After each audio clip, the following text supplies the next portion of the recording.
If there are some tweaks to biosecurity that are on the table, how far can those tweaks go before they become risky to the cattle industry here, but also to the public, as you mentioned a moment ago?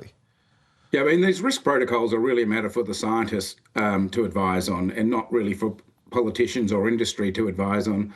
And we can give our view, but the reality is that we have to rely on the science to do the risk assessments.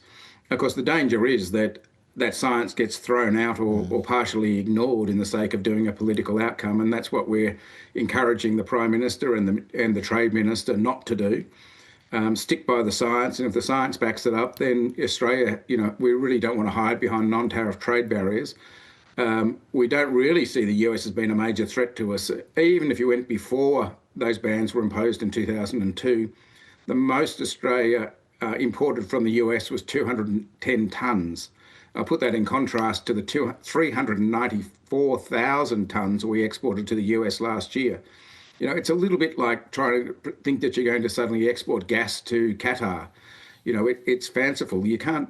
The economics wouldn't work and the volumes wouldn't work. There's quite a bit of context here when you're talking about those volumes, isn't there? That we're not talking about equivalent trading in any stretch of the imagination.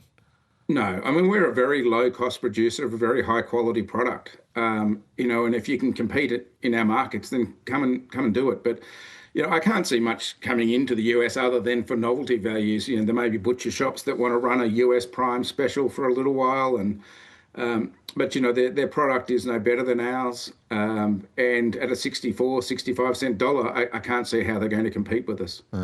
In terms of the discussions that you've been a part of, John, and your industry with the government and the Prime Minister more broadly, what is the message ahead of these discussions with President Trump, particularly given what we know, and we've been filling bulletin after bulletin with the politics that are unfolding in the US that are reverberating around the world. So what is at stake here? What are you saying?